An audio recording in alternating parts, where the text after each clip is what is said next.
வணக்கம். திரைக்கலைஞன், பொதுமக்களில் ஒருவன் தம்பிராமையா,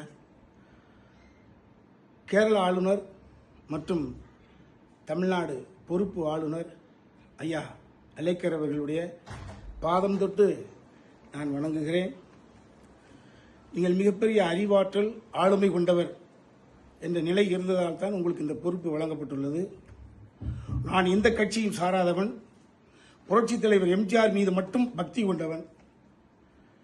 இப்பொழுது நடந்து முடிந்த தேர்தலில் 40% ஓட்டை இளைய தளபதி விஜய் அவர்கள் வாங்கியிருக்கிறார்கள். 2 கோடி பேர் ஓட்டு போட்டுக்கிறாங்க. 2 கோடி பேர் என்பது ஓட்டுரிமை படைத்தவர்கள்.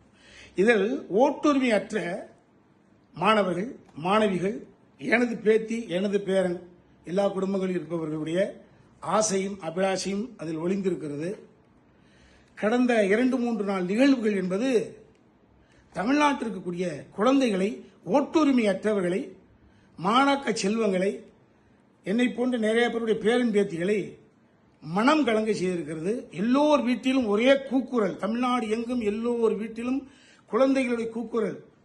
எப்ப வருவாங்க, எப்ப, எத்தனை சீட்டு, எப்ப பதிவேற்றுட்டாங்களா, எப்ப ஏற்க போறாங்க, ஒரு இனம் புரியாத தொல்லைக்கு ஆளாக்கப்பட்டு எல்லோரும் மன செஞ்சலத்தில் ஆழ்ந்து கிடக்கிறார்கள். 113 காமிச்சிட்டாங்க, 5 கூட தூக்கி போடுங்க, 108 இருக்குல்லங்க ஐயா, அழைங்க ஐயா தம்பி விஜய கொடுங்க. அவர் கேட்டுக்கக்கூடிய இந்த 2 வார அவகாசத்தை கொடுங்கள். அவர் அதை ப்ரூவ் பண்ண முடிஞ்சது அப்படின்னா ஆட்சி தொடரட்டும். ப்ரூவ் பண்ண முடியலைன்னா ஆட்சி விட்டு சட்டம் ஆட்டோமேட்டிக்காக அவரை தூக்கிற போது அடுத்த இன்னொரு எலெக்ஷன் கூட நீங்க ஃபார்ம் பண்ணுங்க. அதுக்கப்புறம் யாரோ வந்து போட்டும். தயவு செய்து இந்த ஓட்டுரிமையற்ற இந்த குழந்தை செல்வங்கள், அவர்கள் அறியாமையில் இருப்பவர்கள், இன்ஃபாக்சுவேஷன் இருப்பாங்க, உண்மை இருந்துட்டு போட்டுமே, அவர்களுடைய பார்வையில், அவர்களுடைய எண்ணத்தில் இருந்து, அவர்களுடைய பாயிண்ட் ஆஃப் இருந்து கேட்கிறேன். அலேக்கர் ஐயா தம்பி விஜய் அவர்களை அடுத்த எம்ஜிஆர் ஆகியவிட்ட எம்ஜிஆர், அவ்வளவுதான், உண்மைதான். அதிமுகவில் இருக்கக்கூடிய வெற்றி பெற்றிருக்கக்கூடிய பாண்டிச்சேரியில் இருக்கக்கூடிய எம்எல்ஏக்கள் புரிந்து கொள்ள வேண்டும். நீங்களாக வந்து விஜய்க்கு சப்போர்ட் செய்யுங்க. அடுத்த எம்ஜிஆர் சார் கூப்பிடுங்க,